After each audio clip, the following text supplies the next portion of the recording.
हमारे ऋषियों ने कहा ब्राह्मे मुहूर्ते बुद्धेत बुद्धेताम धर्मार्थोच चिंतेत। दोबारा बताइए। ब्राह्मे मुहूर्ते बुद्धेत जी। बुद्धेताम धर्म अर्थोच चिंतेत, जी। कि ब्रह्म मुहूर्त में उठना अनिवार्य है। और उस समय जो व्यक्ति चिंतन करता है, धर्म अर्थ और अपने विषय का चिंतन करता है, आत्मचिंतन करता है, वह सबसे सर्वश्रेष्ठ समय है चिंतन का। तो इसलिए मैं प्रयास यही करता हूँ कि ब्राह्म मुहूर्त में 4 बजे उठ जाऊं। फिर हमारी भारतीय संस्कृति ये कहती है कि उठने के बाद सर्वप्रथम जो तुम्हारा अस्तित्व है, उस अस्तित्व का कारण जो समूचा ब्रह्मांड है, जी। उसकी गतिशीलता, गत्यात्मकता, उसके रित, जिसको वेदों ने कहा रित, ऑर्डर, उसके साथ अपने को जोड़ते हुए ध्यान करना, ताकि जब तक मैं अपने अस्तित्व को सही संदर्भ में बोध तभी होगा जब हमें पूरे ब्रह्मांडीय अस्तित्व के साथ अपने को एकात्म महसूस करें। जैसे आप ध्यान में जो सूर्य, उसके अगल बगल के ग्रह। हाँ, मैं ध्यान इसी तरह प्रारंभ करता हूँ। कैसे?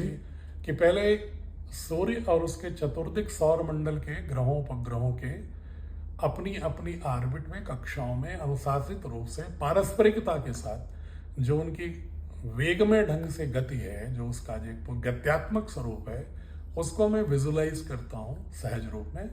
और फिर ये सौर मंडल फिर दूसरे सौर मंडलों के सापेक्ष किस तरह से है, फिर सारे सौर मंडल आकाशगंगा के सापेक्ष किस तरह से हैं, और समस्त ब्रह्मांड के निहारिकाएं, आकाशगंगाएं पारस्परिकता में किस तरह से गतिशील होकर के उनका अस्तित्व विद्यमान है, और मैं उसी का एक सूक्ष्म स्तर पर उसका एक अंश होकर के कैसे अपने को तादात्म्य महसूस करूं, वो भाव धीरे धीरे चिंतन के स्तर पर अभ्यास के साथ धीरे धीरे अब आने लगा है कि मैं कुछ देर के लिए, लगभग 15 से लेकर मिनट से लेकर 30 मिनट तक इस पूरी प्रक्रिया के साथ जो तादात्म्य होता हूं, तो मुझे अपने अस्तित्व का सही बोध होता है। फिर मैं अभिन्न हो जाता हूं पूरे ब्रह्मांडीय अस्तित्व के साथ। तो वहां पर भी तमाम तरह की जो उदासी, निराशा, कुंठा, ईर्ष्या और जो दांत कटी प्रतियोगिता या तमाम तरह की ऋणात्मकता जो विचारों के होते हैं, वो अपने आप उनका अस्तित्वहीन हो जाते हैं, विलीन हो जाते हैं। क्योंकि जब आप अपने अस्तित्व को समग्र में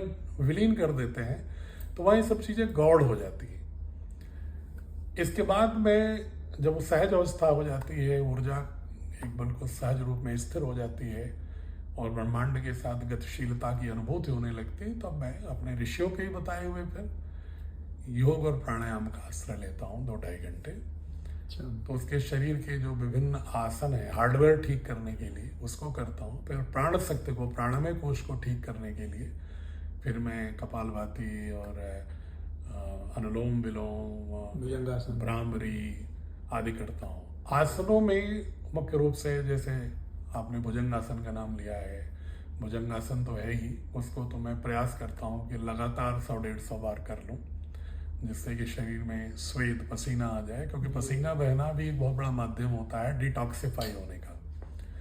और इसके अलावा और बहुत सारे आसन हैं, मरकट आसन है, पादोत्थान आसन है, सेतुबंध आसन है, मंडूक आसन है, मकर आसन है, धनुषासन है, तमाम तरह के आसन हैं जिनको कि करना आवश्यक होता है। जो मैं ठीक समझता हूँ उसको करता हूँ।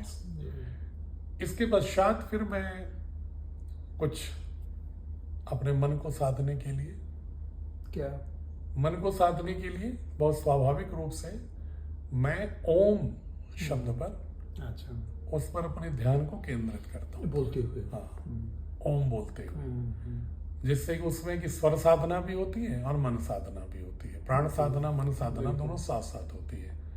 इसके पश्चात कुछ जो मुझे कुछ दार्शनिक पुस्तकें अच्छी लगती हैं, जो उनमें से हम आधे घंटे 1 घंटे उसका अध्ययन करते हैं और फिर एक थोड़ा सा फल खाते हैं। फिर अपना क्रियाशील हो जाते हैं भारतीय शिक्षा बोर्ड के और शिक्षा संस्कृति के प्रसार के लिए, और 1 बजे भोजन लेते हैं और इस बीच में कुछ नहीं लेते। और फिर इसके बाद 6:30 बजे थोड़ी सी कभी दलिया, कभी फल, कभी नाश्ता, हल्का शाम का नाश्ता ले लेते हैं इस बीच में। लेकिन और कुछ कोई भी चीज़ नहीं लेता मैं इसके अलावा।